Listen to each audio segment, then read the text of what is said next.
This is quite an occasion on Dreamland because William Henry has been working towards something, at least since I have known him.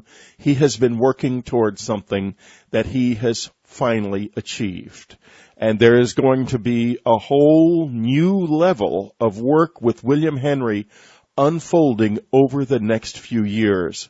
But this is the foundation. It is extraordinary, it is an amazing achievement, and it is terribly exciting.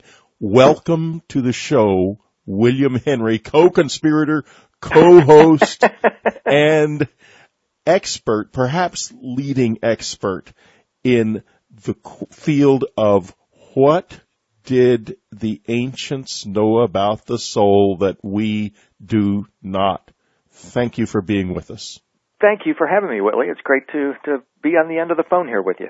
Well, it's exciting that things are always when things are turned around like this, and for such an extraordinary reason. William, before we get into morph and what morphing is, I want to go back, if I may, to the first moments when you realized that you needed to do this, because there was a beginning. Now there's a new beginning. What was the first beginning? Well, I always go back to that time when I was a sophomore in college. I was going to be an entertainment lawyer, and I was here in Nashville going to a small Southern Baptist college that had a music business degree. It would prepare you to become an entertainment lawyer. And the catch was that being a small Southern Baptist college, you had to take Bible study classes in order to follow through on the program. And in 1982, there was a best-selling book that came out. One of my professors had assigned us to review a book whose implications would impact Christianity. Went to the bookstore, and there sat the brand-new copy of Holy Blood, Holy Grail, fresh off the press. And I started looking through that book, and before 30 seconds were up, I knew that I had something in the palms of my hand here that was going to utterly change my life. And as I continued to dive into that book, I got hooked on this idea of this parallel mystery tradition, this true religion of Jesus and Mary Magdalene rather than the descriptive religion about them. While one half of the religion talks about stories and tells descriptive narratives about what they did, there's another whole aspect of it that's hidden, that's mysterious, that represents ultimately their specific instructions for how we actually become these Christ-like beings that the Christian message tells us that we are to become. Wow. So this is where it started, and you began what turned out to be a long and quite a unique struggle because you're very controversial. What you do is not what others do in this field entirely. There's a particular thing that you do involving language. Could you explain this to us a little bit? Why it's so different from what others do? Right. Early on, and I get letters about this all the time, in fact, so thanks for bringing it up. Early on, I learned about this alchemical language called the language of the birds. It was said to be the original pre-flood language spoken by Adam and Eve in the Garden of Eden. We're told that King Solomon utilized this language. We're told that the alchemists utilized this language. And what it is, it's a thought process, really, that connects or puts together seemingly disconnected words, phrases, objects, even whole concepts. And it's based purely on using English as a code language. In other words, if words sound alike in English, no matter what language they come from, no matter what time period they come from, they could be linking seemingly disconnected subjects. And people go crazy with this. They tell you it's completely nonsensical, it's illogical. In fact, they say it's wrong. But one thing they don't ever say is that I'm using it and it works, because they never try it. And once you try it, as many of my readers have, they start to be able to plug into and see the connectedness of everything and see that there is, in fact, this one mind. There was a one story that we're all part of, and we're all trying to put it back together. And, in fact, English may well be the key or the code that enables this to happen. Now, of course, being a Texan, I can't forget the infamous story of Ma Ferguson.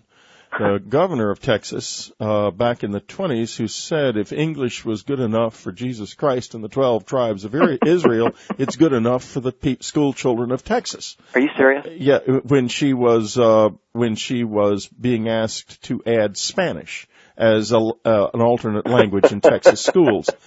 Now, English wasn't around back then, or was it? You're probably right. I mean, that's probably right. However, to the alchemist, that's okay. I mean, to them, it was around, and you can take it or leave it. It makes no difference to me. I use this and recognize that if you follow the story, that Jesus was said to have been taught this original pre-flood language. The alchemists explicitly state that is English. The specific alchemist in particular is one Fulcanelli, who lived at the turn of the 20th century, was the last person to perform the great work, the Transfiguration, as far as we know, and he explicitly says English is the language of the gods, including Jesus Christ. Take it or leave it. Now, here's the thing that's fascinating about all of this. I admittedly been a student of William Henry's for a long time. I've read everything he's written. I've seen him speak many times. Mm-hmm. I have listened to your DVDs, watched your DVDs, including the incredible new one, and I know there is something in this. But I have to ask the question, how can it be true?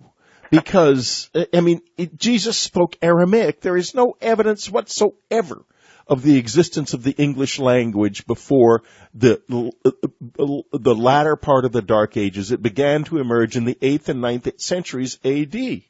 That's right. And then Sir Francis Bacon introduced English as a new literary language when he translated the King James Version of the Bible, inventing over 7,000 new English words in order to make that translation. So again, yeah, it's totally nonsensical, but maybe it is true. I'm not saying that it's true. I'm just saying this is what the alchemist said. This is the technique, and I just kind of am playing along with them and utilizing this thought process that the alchemists use to fuse together ideas and concepts that normally you wouldn't ever dream of putting together, such as Jesus and the English language. And it works. And it works. It makes sense. That's the thing about it that's so extraordinary. It makes sense. You know, one of the most unusual examples of this occurred back, and for you subscribers, this is still available in the subscriber section in the special interviews.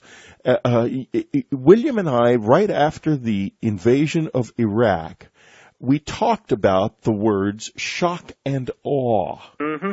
And how they had been used. Could you tell us a little bit about the extraordinary way that this was unfolding at that time?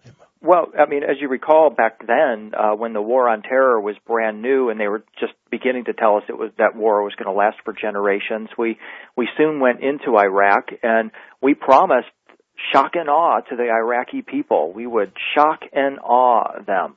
And what immediately became clear to me is that when you use the language of the birds, the phonetic language, shock and awe is the same as Shekinah or Shekinah, the Hebrew name for the glory that came from between the winged angels on the Ark of the Covenant. And to me, it was Donald Rumsfeld using explicit language to say that the Jewish Lord Yahweh was back in business vis-a-vis the U.S. government, and here comes shock and awe right at the Muslim world. Now, did he know what he was doing, or did this come from some deeper place? You know, a better, more recent example of that, Whitley, is Barack Obama. I have, as many people have noticed, Barack Obama shares a striking physical similarity to the Egyptian heretic king Akhenaten. Yes, he does. It's true. He has the same facial structure even. Absolutely. In fact, I ran into a friend I hadn't seen for a while. I said, hey, let's go get a cup of coffee. He said, no, I got to go make some calls at the Obama office. This was before the election. And I said, you mean Barack Akhenaten? And he said, what did you just say? I said, you know, Barack Obama looks an awful lot like Akhenaten. I just call him Barack Akhenaten. In fact, his story is strikingly similar. Barack Akhenaten was always shown with his daughters in public displays, just like Obama. He's coming up against a corrupt and ruthless military and political structure that seeks to immediately render his demise if possible. Yes, I sense that too very strongly. I know a lot of people do. He promises chaos, just as did Akhenaten. Now, John McCain rolls into Nashville a week later with Barack Obama, 100 feet from my front doors where those debates were held. John McCain stands on the stage here in Nashville and says, well, and that one over there voted for this energy bill. Well, I came out of my seat at that moment because in the language of the birds, what McCain was saying is that one is Obama, but that one, or the Atone, was the name of the religion that was reintroduced by Akhenaten, the Atone, the Aton, or the Atone. And here is John McCain saying that one, using exactly the right phonetics, the right syllables to describe a figure I've noted as Barack Akhenaten.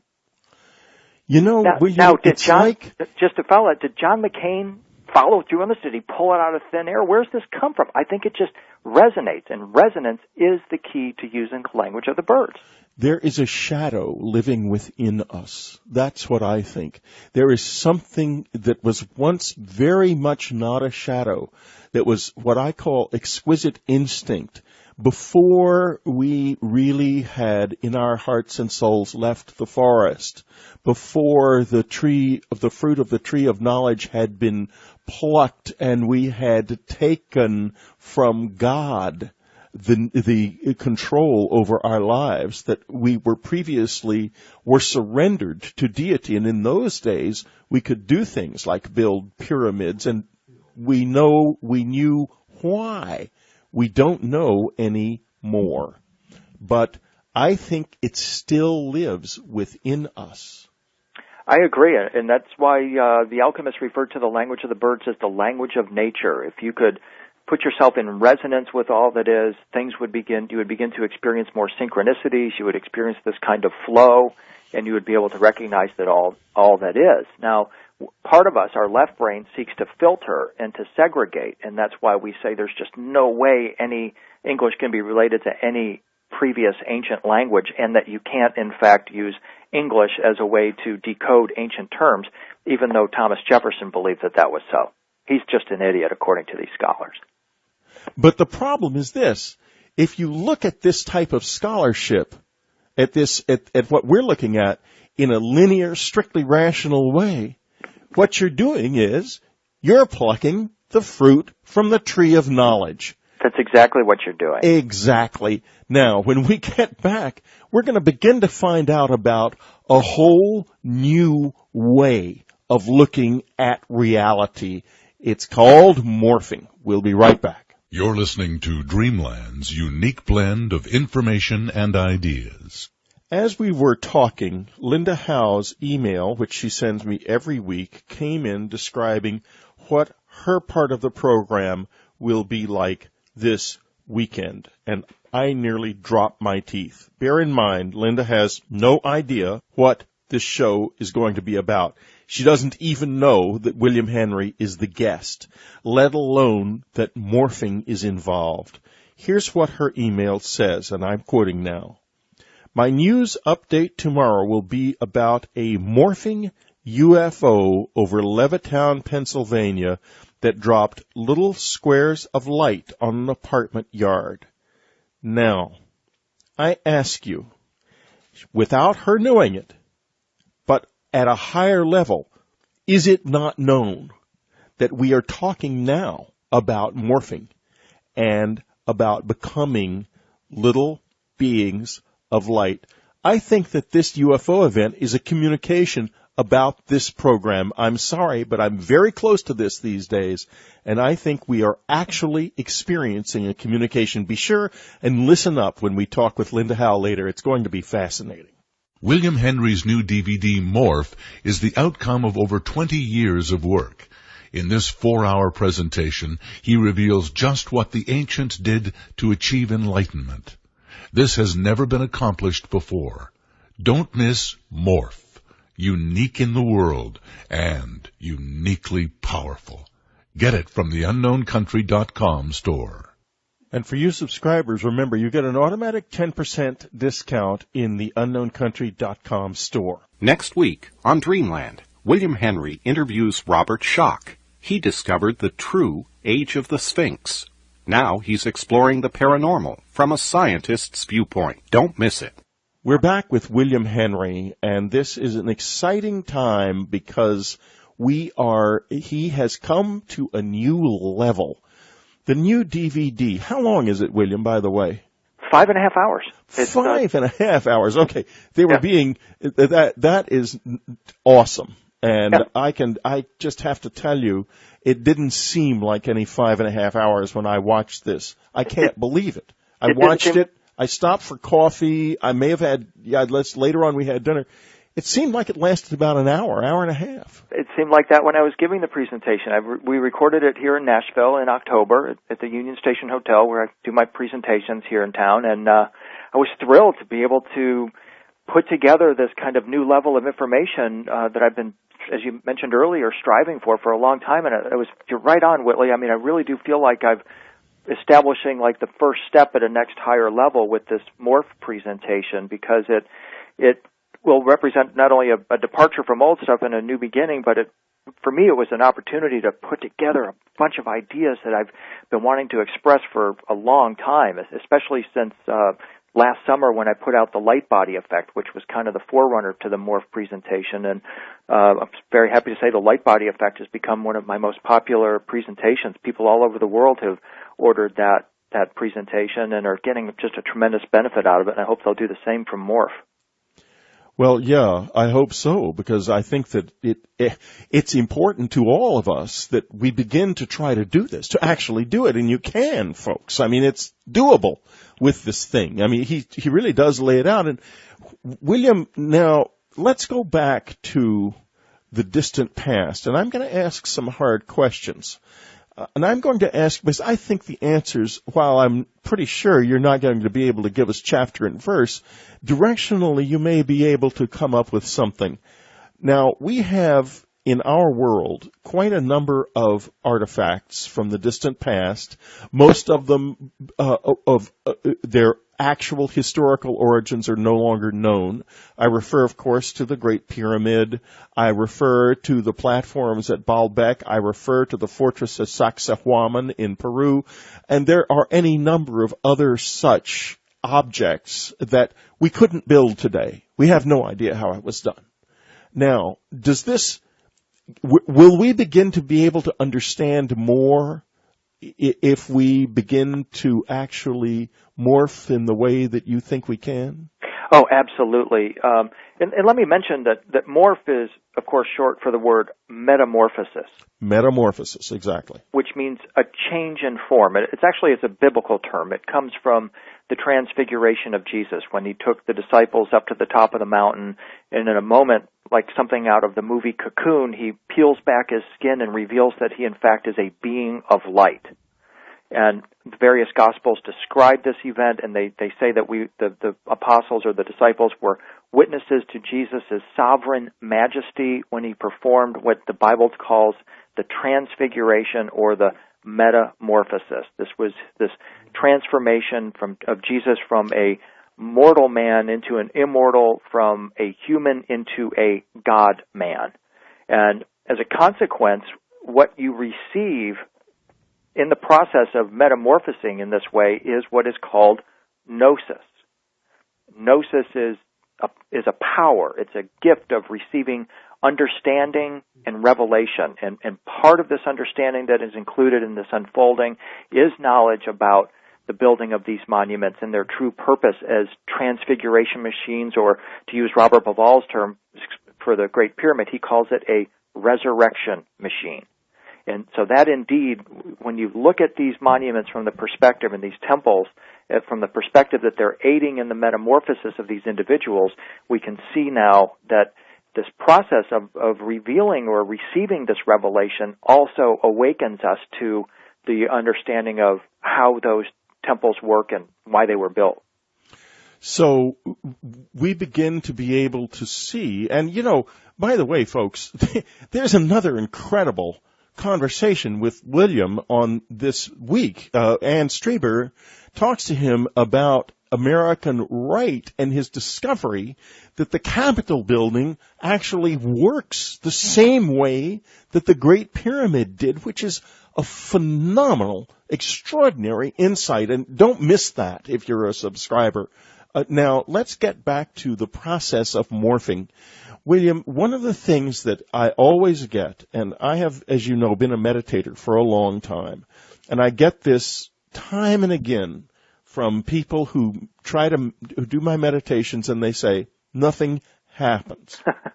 Now, I get many more times, a lot does happen. In fact, most of the time it does. Mm-hmm. But there are certain people for whom nothing happens. Now, what do you say to them? Because I wonder if there isn't some kind of an energy out there that is actually suppressing people's ability to really to start to dance is what it is. Well, as you may recall, I opened my presentation with a letter that I received from a person who was inquiring about the conference, and he said, I read your conference description. You talked about morphing. You talked about an activation, and he goes on to say that I've been studying this stuff since the 70s. I've been to every seminar. I've read all the books, including the Bible, and he says that it seems to him that his last hope is that someone, somewhere, somehow will do an activation, an integration, a healing, or something, anything that will flip the switch. And so I wrote him back and I said, sir, what you're asking for is the ultimate gift. Only you can give it.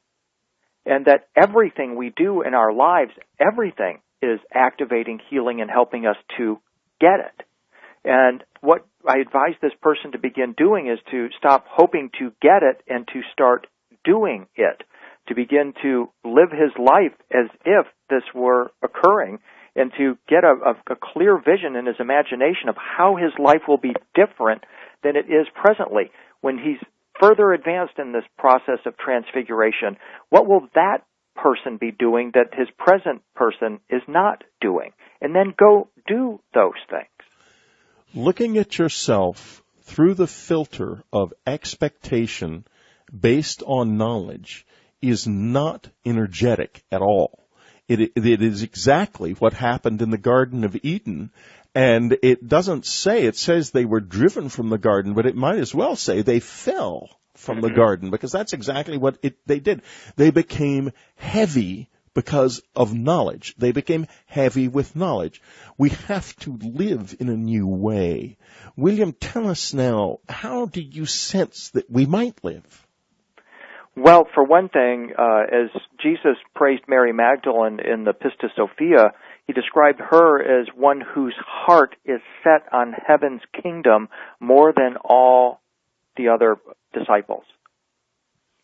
And whose heart is set on heaven's kingdom. Yeah. What does that mean? What it meant to me is that she had achieved a key part of what the ancient Egyptian Stargate mystery schools, as I term them, taught, was that we had to achieve a state of light-heartedness.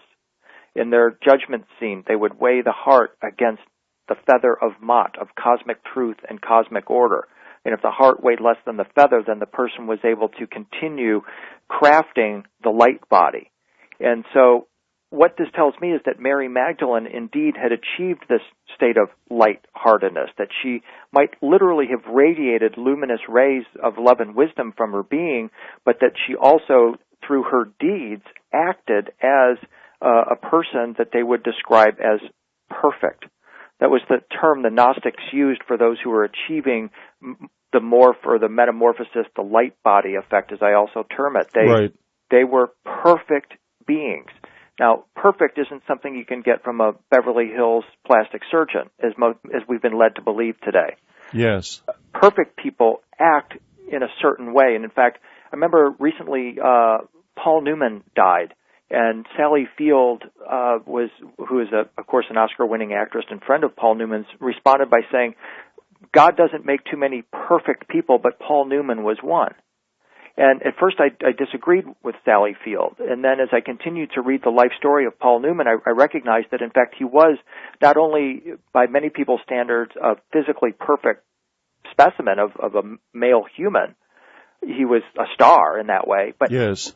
then, as you read his biography, he says, one day I just woke up. I awakened with the idea of creating camps for children.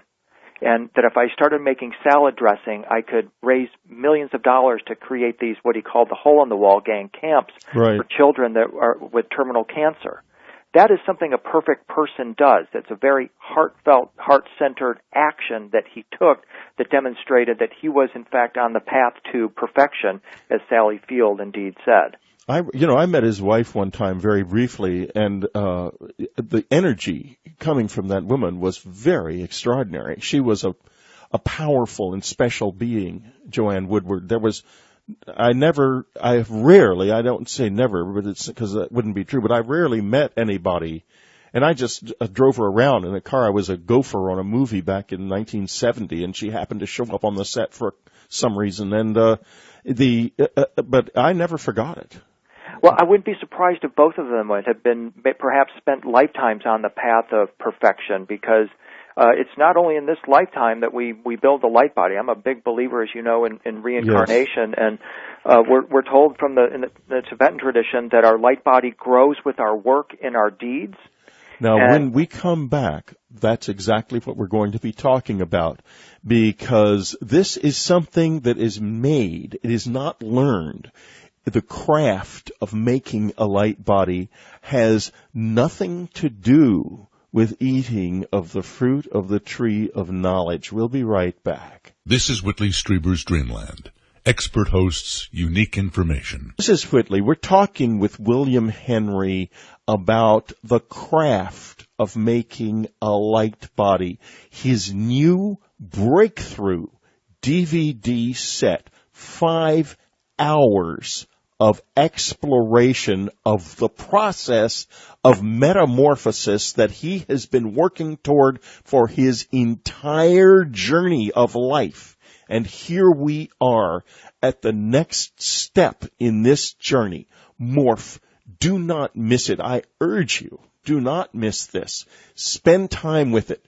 Have patience with yourself.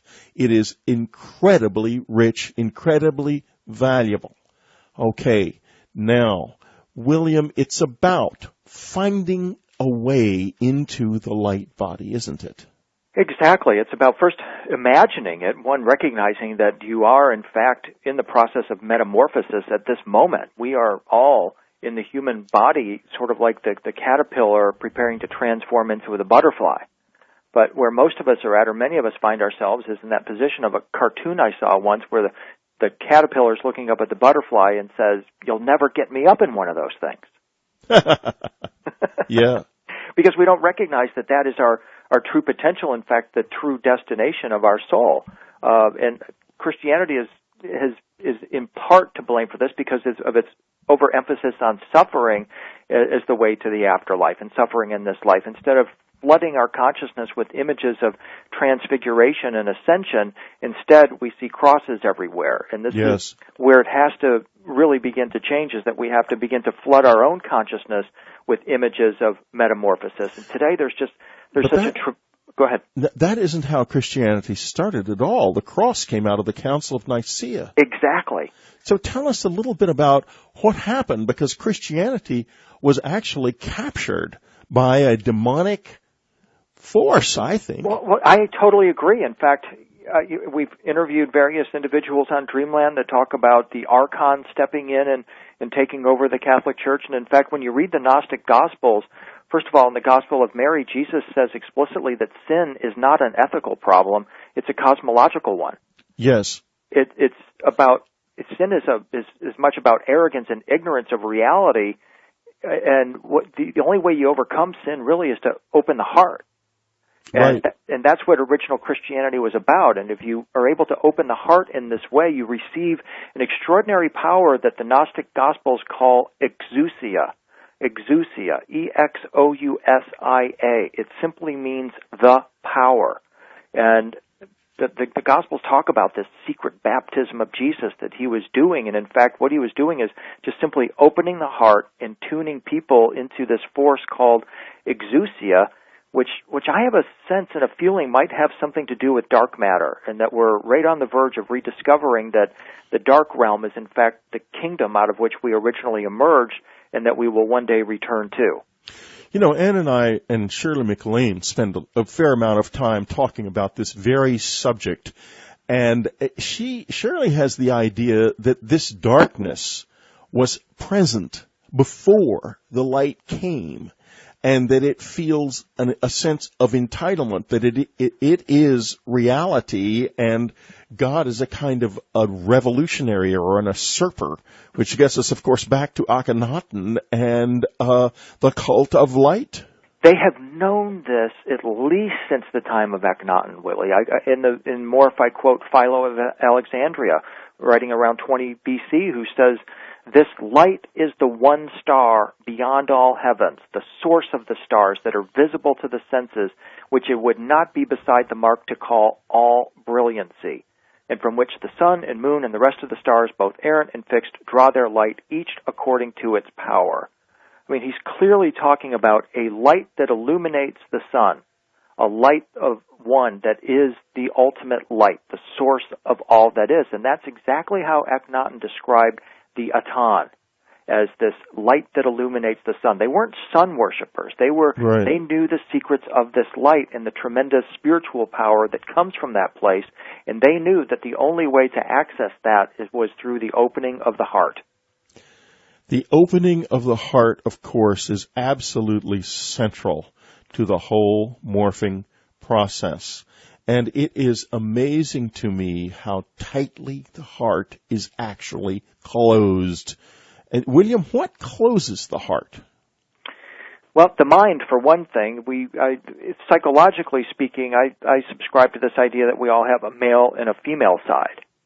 And traditionally, what the male feels like his primary responsibility is towards that female side is to provide and to protect her. The female side being the mystic, intuitive side.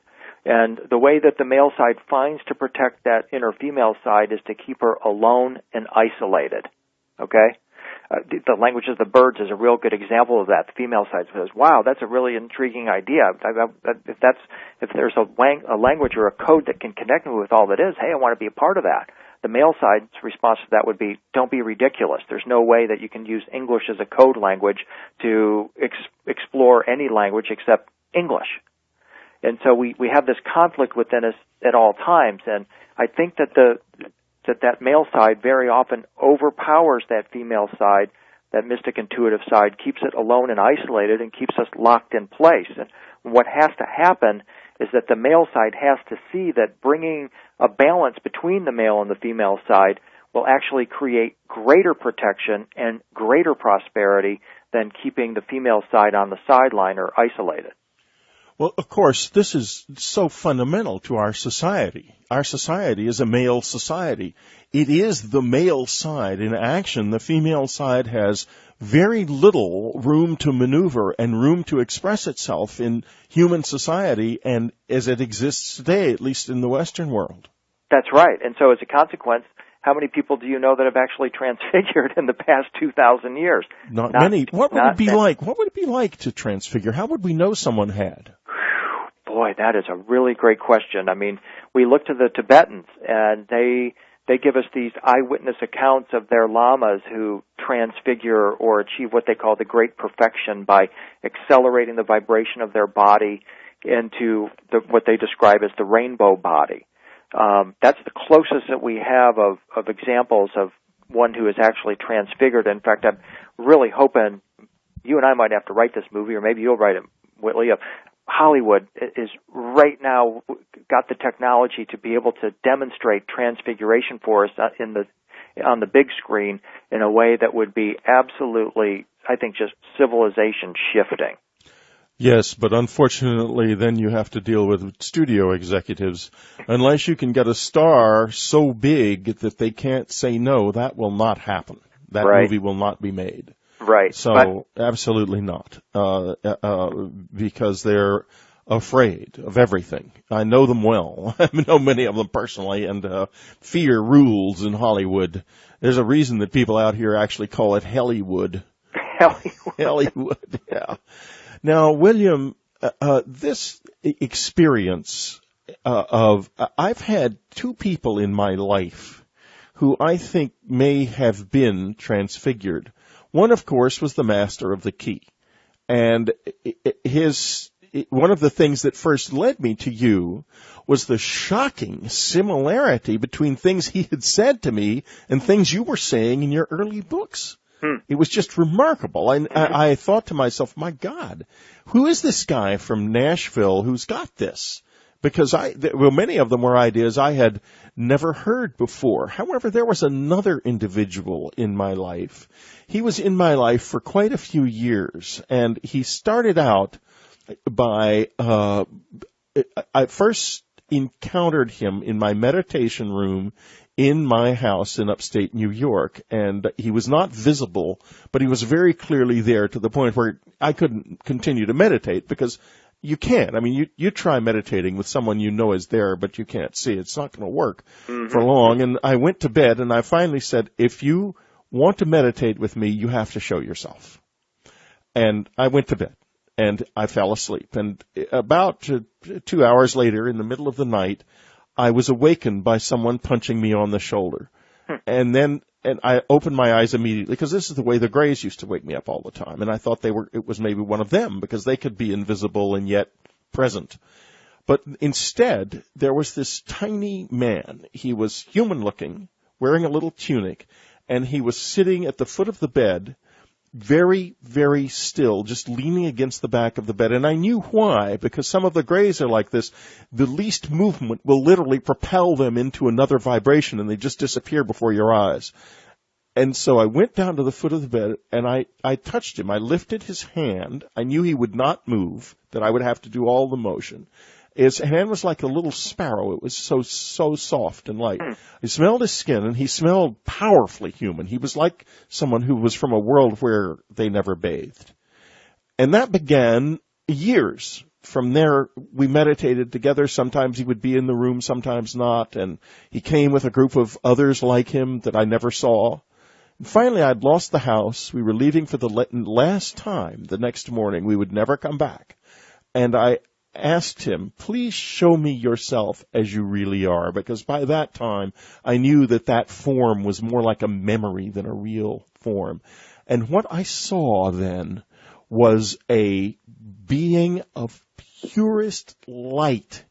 And when the rays of light penetrated my body, it was like being with a friend, like they were his living presence, like they were speaking to me in some way, or becoming part of my soul. It was a incredibly profound thing. Now, we're going to go off the air for a couple of seconds and listen to a few important messages, especially about getting Morph in your hands and also keeping this website rolling, because we need you, boy. Believe you me, this is expensive stuff here, and it's important.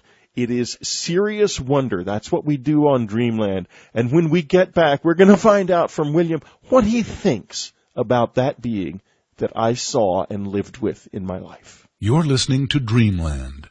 Serious wonder spoken here. We're back, and I'm talking to William Henry about his mind-bendingly extraordinary, important, and exciting new DVD, a 5-hour presentation that will revise the way you are if you let it. If you do not eat of the tree of knowledge, but instead let the fruit fall where it may, you will gain real energy from this. I am convinced. William, before we left the air, I asked you to tell us what you thought was happening to me when I had this relationship with this being. Could you tell us a little bit what your reaction is? Yeah, it reminds me of actually a couple of comments that I have in Morph, a conversation between Krishna and Arjuna on Mount Meru, for example. Krishna is talking about this divine being and describing it as a sublime friend that is in each one of us. And so it strikes me as possible that maybe this was a part of you. That would be one kind of take on it. But then also in the Mahabharata, we learn that there are these perfected royal seers. That's the name that Holy Book gives to these transfigured beings, perfected royal seers. These are self-awakened humans who have transformed themselves into light beings, light spheres. Yes.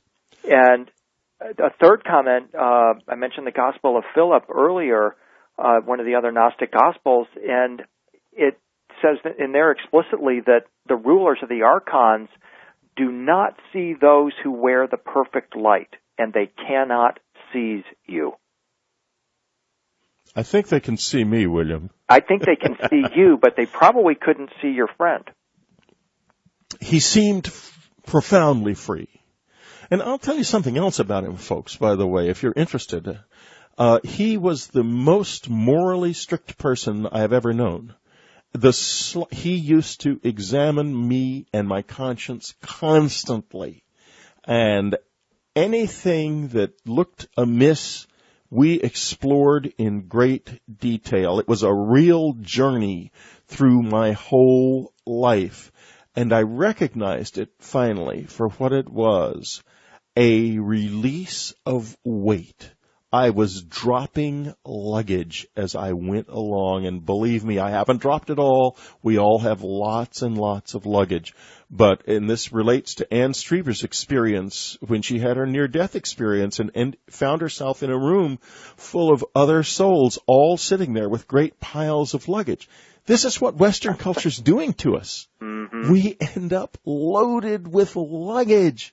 We're trying to take our big screen TVs and our fancy cars and all of our resentments and all of our angers and all of the weight of the material world on our souls as we leave. William, can you get us past this? Well, I can point you in the direction. Jesus talks explicitly about this in the Gospel of Luke when he says, "For which of you, intending to build a tower, does not sit down first and count the cost, whether he has enough to finish it?" Prosperity thinkers think that what Jesus is telling you is that you need to save up before you go buy that washing machine at Walmart. Don't buy it on credit. Save up before you actually go buy it. You know, a lot of people needed to read that about 2 years ago, and they're called bankers. Right, exactly. But when Jesus is talking about the tower, to me, he's either talking about his wife, whose name was Mary Magdalene, which means the beloved tower, or he's talking about the tower that we all talk about all the time, the Tower of Babel, the ladder tower of destruction in the Marseille Tarot. That, or the tower or stairway to heaven. And the way I interpret this is what Jesus is saying is that if you want to build this light body, you better make sure you're ready to pay for it, because it is going to cost you everything. Every relationship, every bit of luggage that you've been dragging around, you're going to have to leave it behind. Because the only way to become perfect in this way is to become free of all your earthly attachments, mentally, physically, spiritually, and emotionally. Like Meister Eckhart says, become as a clear glass through which God can shine. Exactly. That's my meditation. I am clear. My voice is clear. My thoughts are clear. My energy is clear. It doesn't have anything to do with Scientology, by the way, folks. Those of you who know Scientology, this is so far removed from that. Right. It's unbelievably far removed. We just happen to be using the word clear here. Okay. And that's the thing is that you're right. It will cost you everything in order to accomplish this. And that's why perhaps so few do, because we all want to hang on to our luggage. We want to hang on to our baggage. We like our stuff. We get accustomed to it. But what we have to be shown is a vision of a life free of that stuff. And that's what I'm attempting to put forth for people, is to motivate them by saying, look, if you put your energy and emotion on developing this higher aspect of yourself, it's not only going to make your earthly existence all that more pleasant and pleasurable and blissful, but it's actually going to aim you at the true source of where we come from and ultimately lead you to the place where you've been working so hard to get to. And we have a situation where it's interesting. You noticed, folks, just a brief reference back there when he was talking. It's very, very important to go back to it, though.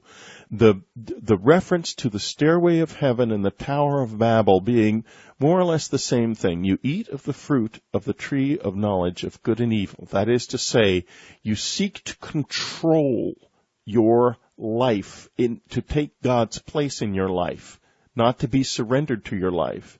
Then it's the Tower of Babel. If you drop the fruit, it's the stairway to heaven. It's all energy. One energy, another energy.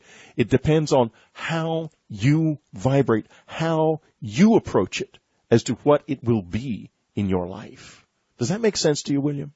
Totally. And again, it's all about getting these images of what a higher vibrational life is like. What are you capable of doing?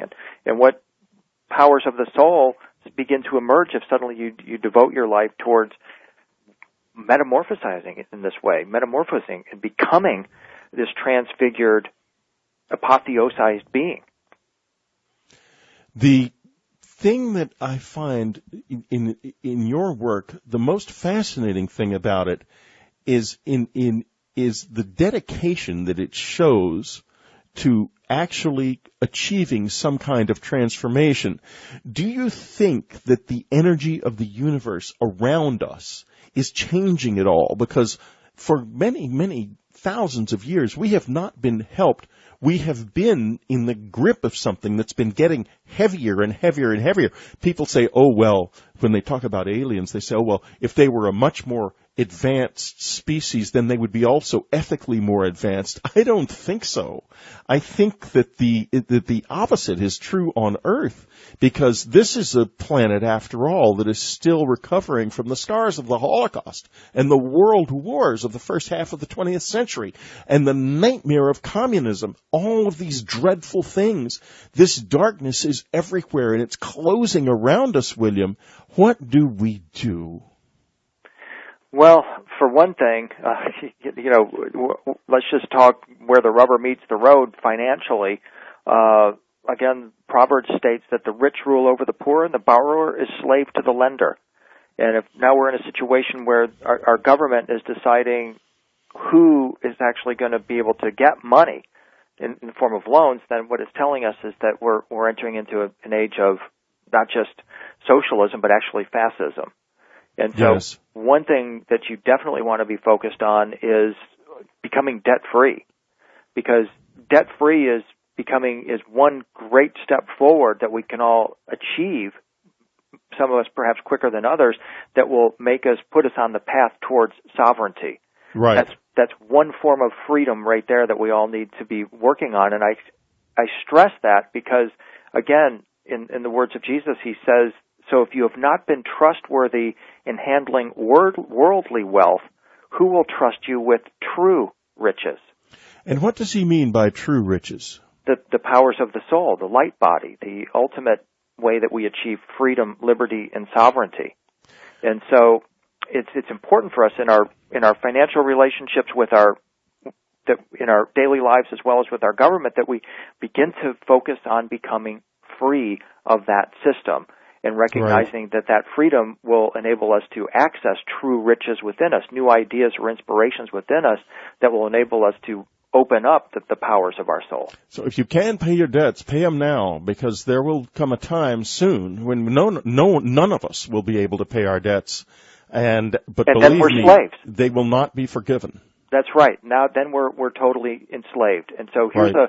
This isn't to shock people, but this is the real reality that we're up against right now, and this is why I'm on such a passionate path right now to accumulate as much of the knowledge about the light body as I possibly can at this moment, because this window might not be open much longer. It's going to get very hard. It is, and I take comfort in knowing that the knowledge that I receive and the powers of the light body transfer from incarnation to incarnation, and the work will continue from lifetime to lifetime, but right now, it's accessible, but that might change. Where are you, William, right now in the process of transformation? Well, for one thing, I'm debt-free. For another, I am focusing more and more on a daily basis on this process and networking, especially with more and more people who are perhaps even further along down the road in this than I am, and dedicating my life to the achievement of the light body. And so you work with this in some way. Do you meditate, or what do you do?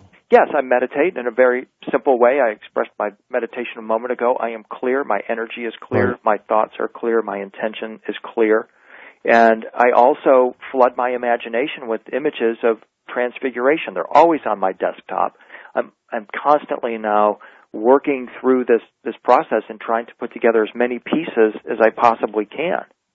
You notice that he never said anything about gathering knowledge. There's a lot of difference between flooding your imagination with images of transfiguration, and gathering knowledge.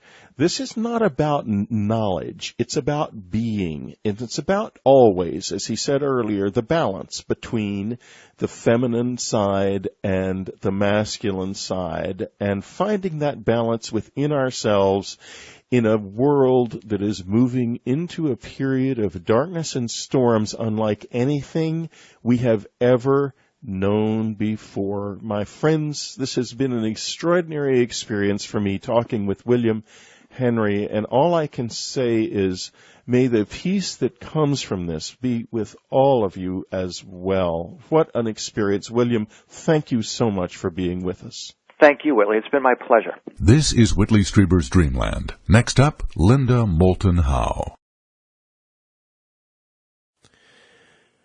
Well, Linda Moulton Howe has arrived at last, and at the top of the show I told you I was fairly sure that she had not the slightest idea what this program was about. Is that true, Linda? Absolutely. I had no idea. And you are going to be talking about what? About aerial craft that morph, changing shape, and emit what appears to be small little squares of light more than once down onto a backyard, an apartment in Levittown, Pennsylvania, leaving biophysical and biochemical changes in a privet bush and a silver maple, the likes of which biophysicist W.C. Levengood has never seen before in his career. Okay, so that's what it's going to be about. Now, we have just finished talking with William Henry about morphing, transforming into beings of light, talking about his new DVD, Morph. All right, and I said at the top of the show, I thought perhaps this was literally some kind of a higher level communication. And now, from Communication Central, where you get the facts that I am telling you for sure nobody else has, comes earthfiles.com and Dreamland star reporter Linda Moulton Howe. Here she goes. And I agree, Whitley. It is as if there is a convergence, a crossroads that comes with Earth Files, with Dreamland, sometimes with Coast, and now William Henry. Sometimes I feel the same way with Jim Mars, that we are not in communication with each other, and yet we come together in a certain program or even a conference, and everybody seems to be resonating around the same subject. And this year of 2008, if I had one word to say about the unusual high strangeness in the skies, not only in the United States but around the world, it would be projections of light in color and patterns doing strange things that captivate human attention and awe. And today I have a report that goes back to a phone call to me on July 13th, 2008. It was from Robert Gardner. He's the MUFON field investigator living in Philadelphia and does work with MUFON, Pennsylvania. Bob wanted to know if I knew any scientist who could analyze, and his word then was glitter, that had fallen from a pink-colored aerial disc over an apartment complex in Levittown. Bob had talked with an eyewitness who first left him with the impression that literal, physical, sparkling material had fallen onto a privet bush growing next to the female eyewitness's apartment. After I asked questions, in order to get physical material prepared for a scientist to receive it, who helps me with energy dispersive spectroscopy and other laboratory tests for identification and microscopic analysis, Bob Gardner learned that there was no physical material. He had misunderstood. But the eyewitness wanted to know what might have happened to the privet bush growing next to her apartment door, because she had seen all of this, what we're now calling little squares of light, falling onto the privet bush, and she was alarmed that she found a dead bird near the privet bush the next day after the April 20th, 2008 first dramatic encounter with these glittering pieces of light falling from a disc. Later on, the female eyewitness's daughter would also see the same aerial craft. By July 20th, a week after his first phone inquiry, Bob gave me a phone update about his progress in trying to understand the complexities of a case that involved half a dozen morphing, changing UFO appearances over the same apartment and yard between April and July of 2008 by this object that would come in usually as a boomerang, bluish-white. Then it would change while this eyewitness was watching, to a pink disc shape that would then later on flash 3 oval lights on its bottom surface. And from April until June 12th, she had seen this happen, the morphing, twice. And then on June 12th, it took on a whole different dimension having to do with these little pieces of light. Now, I'm just going to quickly go over dates and times so you get a sense of this. The woman hears her dog barking at 3 a.m. for the first time on April 20th, 2008. She gets up, doesn't know what's wrong, walks out with her dog, and there up in the sky is this blue-white boomerang. And to her complete astonishment, she watches it change before her eyes to this pink disc.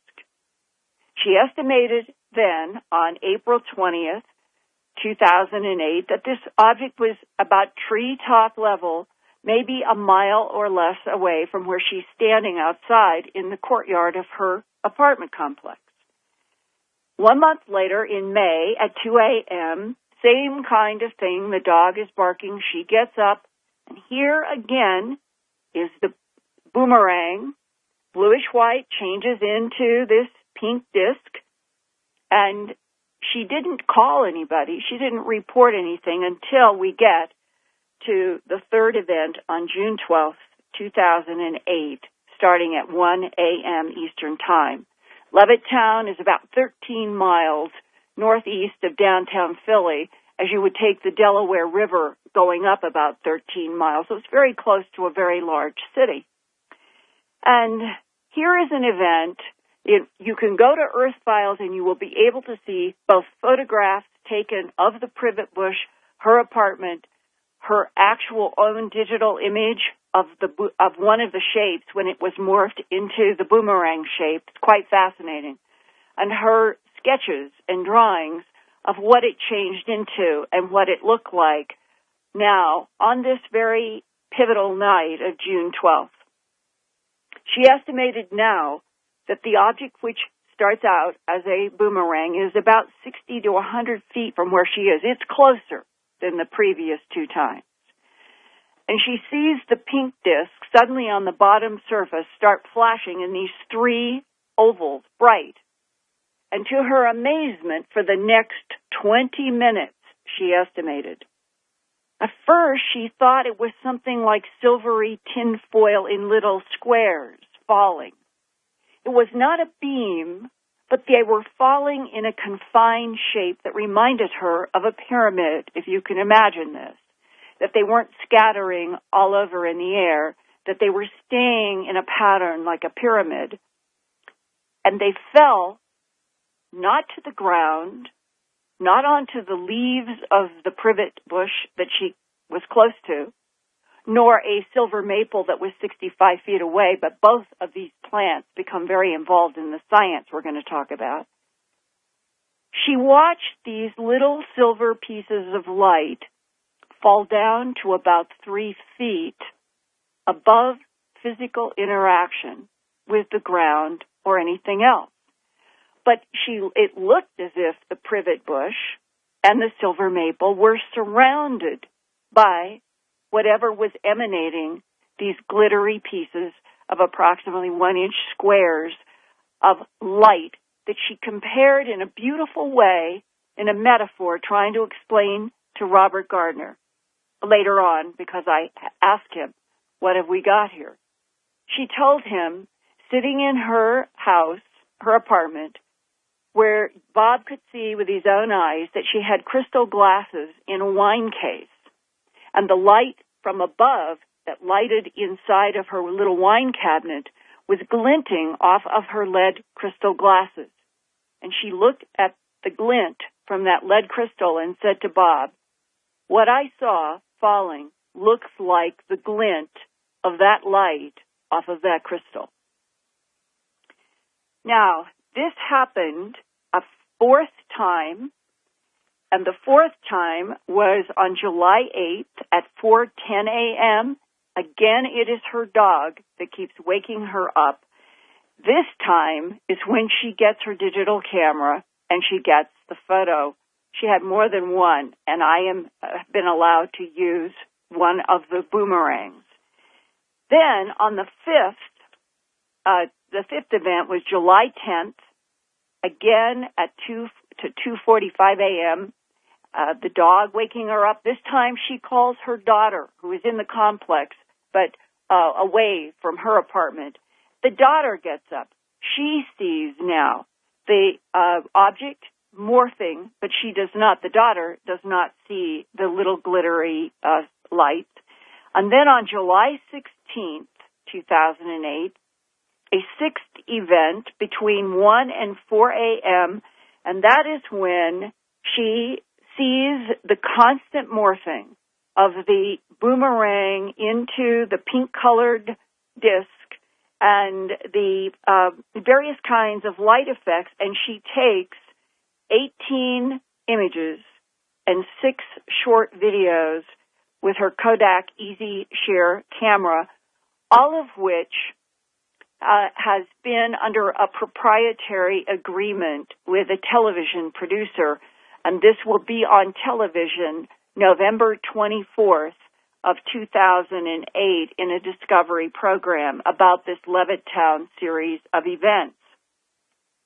Well, now, Bob didn't have silver glitter, but I asked him if he would be willing to gather samples from the privet bush and the silver maple tree and another silver maple tree that was further away as a control and get them to W.C. Levengood.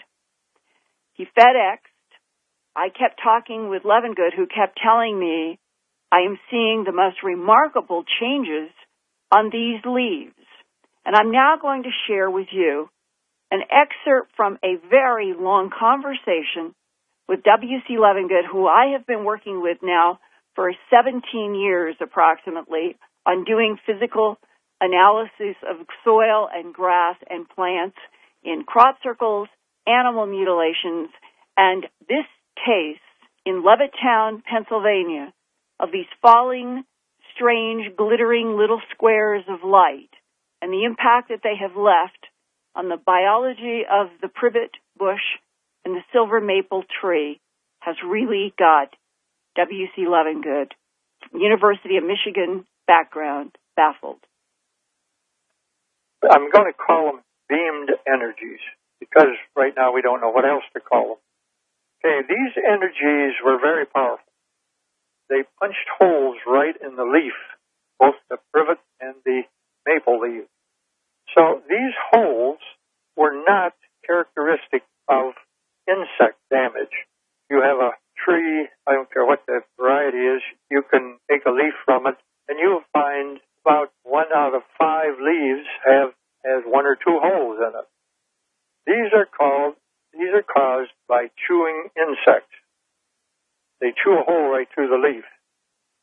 But what was not present in these leaves that were hit by these energy beams was the fact that there was no excrement, there were no egg casts, there were no cocoons, there was no evidence of chewing. In fact, some of the holes in the leaves were almost square-shaped. And around the holes, in every case, in both the privet and the maple leaves, there was a thin line or thin border of this reddish-brown anthocyanin. Anthocyanin can form under very high energy exposure of the leaves. Which can be sunlight or microwave or electrical energy. These were lesions or damage to the plant that could not be explained by insects. In one case, there was a hole about 1 millimeter in diameter. It was cut through the leaf, and the center part that was cut out was still there. It was just hanging by a couple of threads. The center part also had a border of red. One segment had an area of the anthocyanin, and in the outer hole, the rim of that also had anthocyanin. So I knew that they were all tied together. And there was another one, extremely unusual. It was a lesion that was very, very precisely exposed on the plant. It was a line just like you take a ballpoint pen and take a ruler and draw a line with the ruler across the leaf with your ballpoint pen. The width of that line, the energy beam, was only 1/10 of 1 millimeter wide. The way I found those, I noticed that some of the leaves were folded up, just like folded over and seal the envelope. I've seen that before, and always when you open that up, in every case I've ever seen before, there was a cocoon from the insect that's called leaf miner. But I opened it up, and what do you know? No indication of insects whatsoever. But what caused it to fold up was one of these lines that are obviously put down at very high temperatures and at very short time interval, probably over a microsecond. And the heating caused the cells to expand. It caused the formation of anthocyanin, this red line. I've got photographs of it where it passed through the midvein on a leaf. So what's going on here? We've got things that indicate that there are laser beams only 1/10 of a millimeter wide, probably of a microwave nature, that can cause these lesions in the leaf. And you've never seen this before? No, I've never seen anything like this before. Did you find that the affected leaves were only on the outer tops of the trees? Yeah, that was a very important aspect here. The influence of the energy beam on anthocyanin production, on abscisic acid, and so on, was expressed far more evident on the upper side of the leaf than the bottom. The energy must have been coming from above to the top leaves, and that the lower ones were shaded by the upper leaves? Yes. And the outer leaves, the young leaves, this is why so many of those abscised and not the inner leaves. I kept those limbs after that leaf fall on my bench because there were a lot of leaves left on that. All the leaves that remained were mature leaves, which is just exactly the opposite of the way it would happen in nature.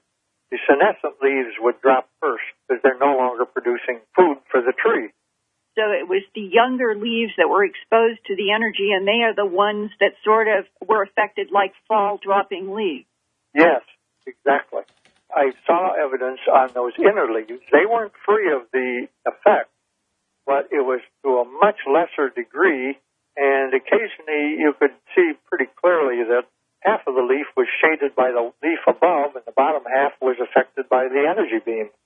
What kind of energy could produce all of this evidence on the privet and the silver maple?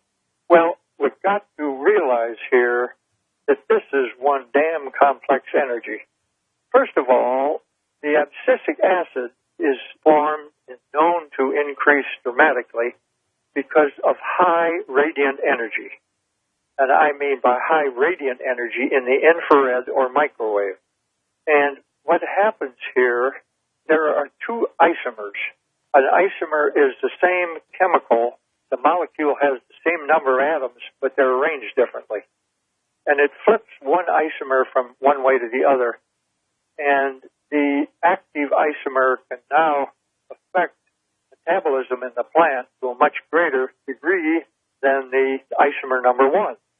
We know that microwave energy can cause anthocyanin production, but from some work I did back in 1967, right here in the lab, I probably was the first one to discover in hybrid corn kernels that are totally yellow.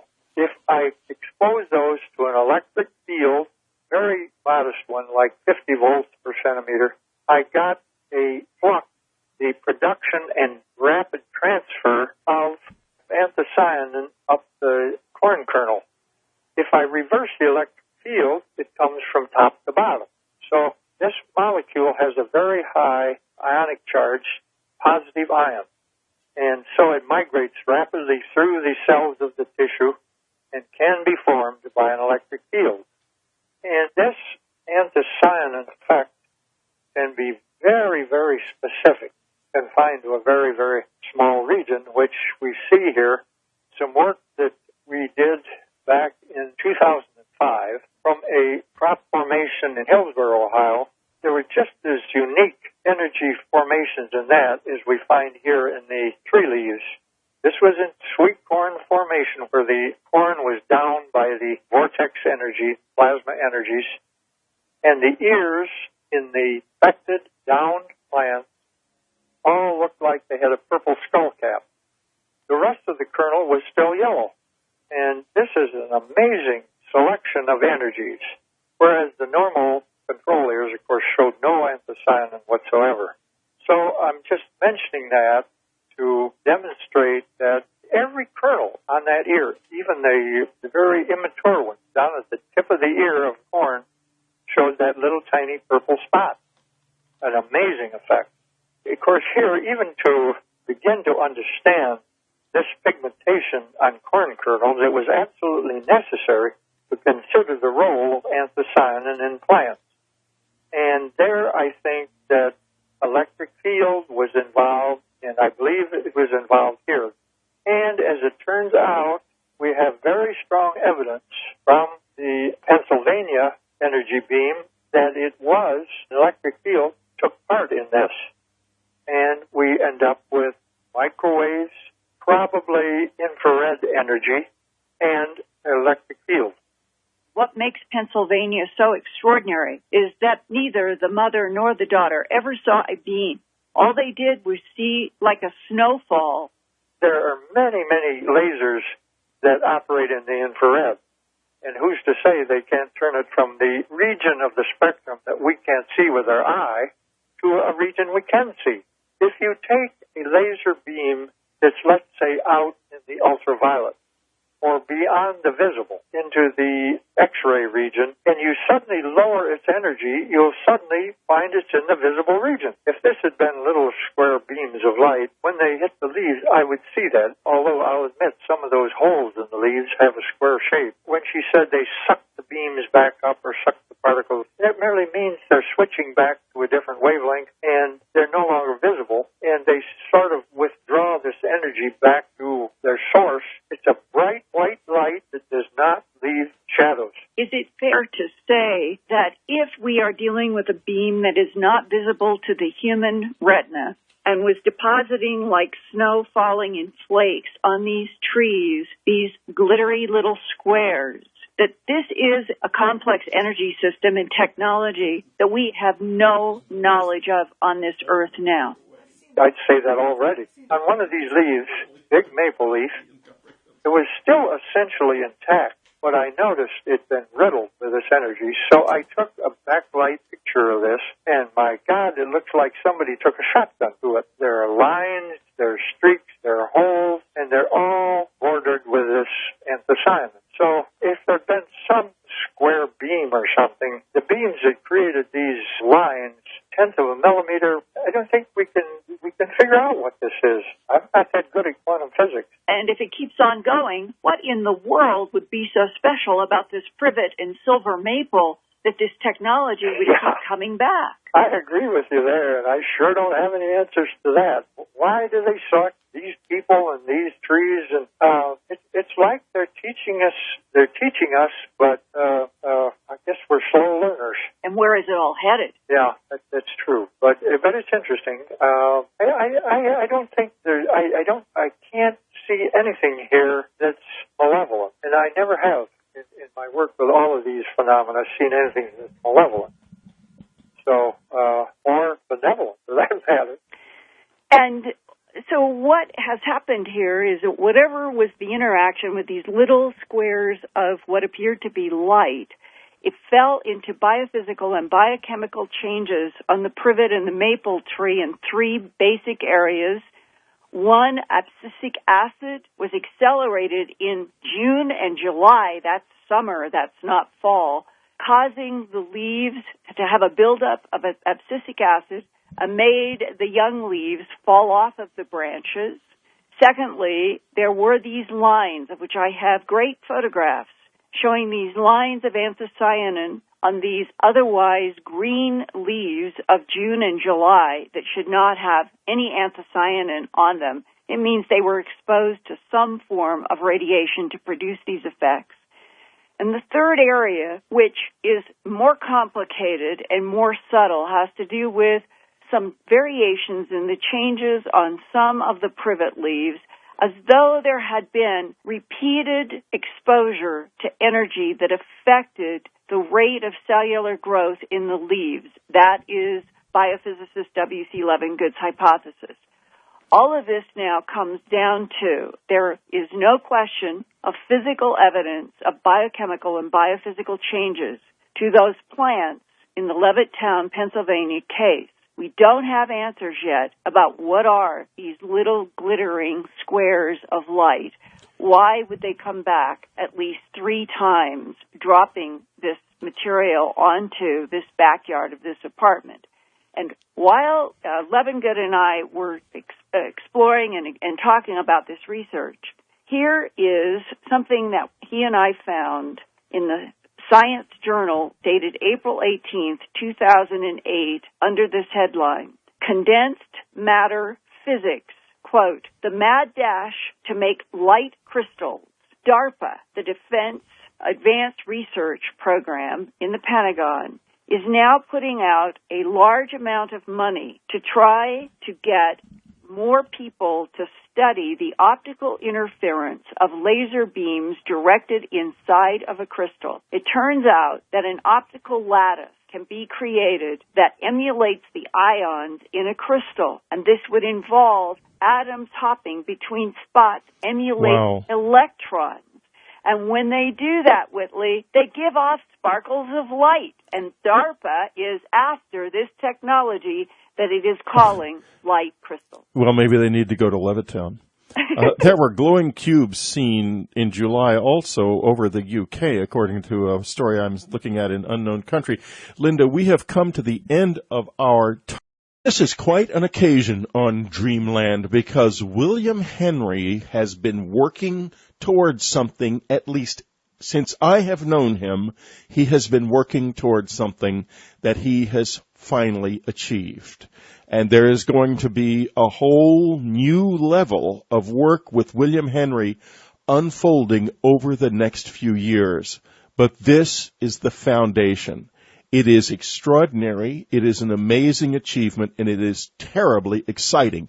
Welcome to the show, William Henry, co-conspirator, co-host, and expert, perhaps leading expert in the field of what did the ancients know about the soul that we do not.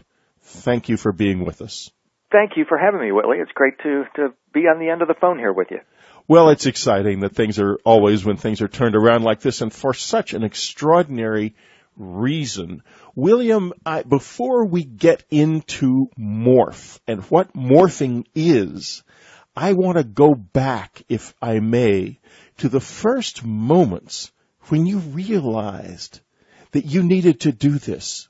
because there was a beginning. Now there's a new beginning. What was the first beginning? Well, I always go back to that time when I was a sophomore in college. I was going to be an entertainment lawyer, and I was here in Nashville going to a small Southern Baptist college that had a music business degree. It would prepare you to become an entertainment lawyer, and the catch was that being a small Southern Baptist college, you had to take Bible study classes in order to follow through on the program. And in 1982, there was a best-selling book that came out. One of my professors had assigned us to review a book whose implications would impact Christianity. Went to the bookstore, and there sat the brand-new copy of Holy Blood, Holy Grail, fresh off the press. And I started looking through that book, and before 30 seconds were up, I knew that I had something in the palms of my hand here that was going to utterly change my life. And as I continued to dive into that book, I got hooked on this idea of this parallel mystery tradition, this true religion of Jesus and Mary Magdalene rather than the descriptive religion about them. While one half of the religion talks about stories and tells descriptive narratives about what they did, there's another whole aspect of it that's hidden, that's mysterious, that represents ultimately their specific instructions for how we actually become these Christ-like beings that the Christian message tells us that we are to become. Wow. So this is where it started, and you began what turned out to be a long and quite a unique struggle because you're very controversial. What you do is not what others do in this field entirely. There's a particular thing that you do involving language. Could you explain this to us a little bit? Why it's so different from what others do? Right. Early on, and I get letters about this all the time, in fact, so thanks for bringing it up. Early on, I learned about this alchemical language called the language of the birds. It was said to be the original pre-flood language spoken by Adam and Eve in the Garden of Eden. We're told that King Solomon utilized this language. We're told that the alchemists utilized this language. And what it is, it's a thought process, really, that connects or puts together seemingly disconnected words, phrases, objects, even whole concepts. And it's based purely on using English as a code language. In other words, if words sound alike in English, no matter what language they come from, no matter what time period they come from, they could be linking seemingly disconnected subjects. And people go crazy with this. They tell you it's completely nonsensical, it's illogical. In fact, they say it's wrong. But one thing they don't ever say is that I'm using it and it works, because they never try it. And once you try it, as many of my readers have, they start to be able to plug into and see the connectedness of everything and see that there is, in fact, this one mind. There was a one story that we're all part of, and we're all trying to put it back together. And, in fact, English may well be the key or the code that enables this to happen. Now, of course, being a Texan, I can't forget the infamous story of Ma Ferguson, the governor of Texas back in the 20s, who said if English was good enough for Jesus Christ and the 12 tribes of Israel, it's good enough for the school children of Texas. Are you serious? Yeah, when she was being asked to add Spanish as an alternate language in Texas schools. Now, English wasn't around back then. Was it? They had been used. Could you tell us a little bit about the extraordinary way that this was unfolding at that time? Well, I mean, as you recall, back then, when the War on Terror was brand new and they were just beginning to tell us that war was going to last for generations, we soon went into Iraq, and we promised shock and awe to the Iraqi people. We would shock and awe them. And what immediately became clear to me is that when you use the language of the birds, the phonetic language, shock and awe is the same as Shekinah or Shekinah, the Hebrew name for the glory that came from between the winged angels on the Ark of the Covenant. And to me, it was Donald Rumsfeld using explicit language to say that the Jewish Lord, Yahweh, was back in business vis-a-vis the U.S. government, and here comes shock and awe right at the Muslim world. Now, did he know what he was doing, or did this come from some deeper place? You know, a better, more recent example of that, Whitley, is Barack Obama. I have, as many people have noticed, Barack Obama shares a striking physical similarity to the Egyptian heretic king Akhenaten. Yes, he does. It's true. He has the same facial structure even. Absolutely. In fact, I ran into a friend I hadn't seen for a while. I said, hey, let's go get a cup of coffee. He said, no, I got to go make some calls at the Obama office. This was before the election. And I said, you mean Barack Akhenaten? And he said, what did you just say? I said, you know, Barack Obama looks an awful lot like Akhenaten. I just call him Barack Akhenaten. In fact, his story is strikingly similar. Barack Akhenaten was always shown with his daughters in public displays, just like Obama. He's coming up against a corrupt and ruthless military and political structure that seeks to immediately render his demise if possible. Yes, I sense that too very strongly. I know a lot of people do. He promises chaos, just as did Akhenaten. Now, John McCain rolls into Nashville a week later with Barack Obama, 100 feet from my front doors where those debates were held. John McCain stands on the stage here in Nashville and says, well, and that one over there voted for this energy bill. Well, I came out of my seat at that moment because in the language of the birds, what McCain was saying is that one is Obama, but that one, or the Atone, was the name of the religion that was reintroduced by Akhenaten. The Atone, the Aton, or the. Sure. You're probably right. I mean, that's probably right. However, to the alchemist, that's okay. I mean, to them, it was around, and you can take it or leave it. It makes no difference to me. I use this and recognize that if you follow the story, that Jesus was said to have been taught this original pre-flood language. The alchemists explicitly state that is English. The specific alchemist in particular is one Fulcanelli, who lived at the turn of the 20th century, was the last person to perform the great work, the Transfiguration, as far as we know, and he explicitly says English is the language of the gods, including Jesus Christ. Take it or leave it. Now, here's the thing that's fascinating about all of this. I admittedly been a student of William Henry's for a long time. I've read everything he's written. I've seen him speak many times. Mm-hmm. I have listened to you at your DVDs, watched your DVDs, including the incredible new one, and I know there is something in this. But I have to ask the question, how can it be true?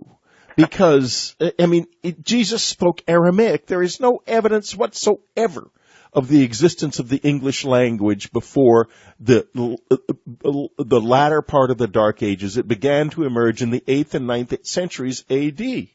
That's right.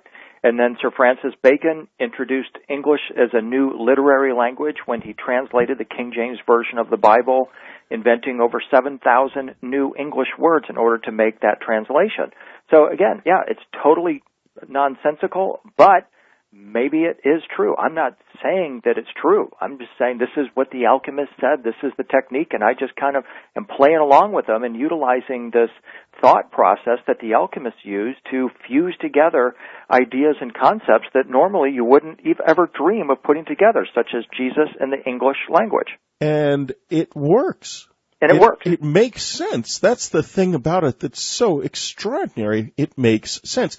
You know, one of the most unusual examples of this occurred back, and for you subscribers, this is still available in the subscriber section in the special interviews. William and I, right after the invasion of Iraq, we talked about the words shock and awe. Mm-hmm. And how Atone.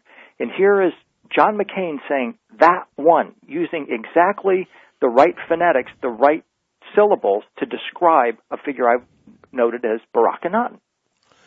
You know, did John McCain follow through on this? Did he pull it out of thin air? Where's this come from? I think it just resonates, and resonance is the key to using the language of the birds.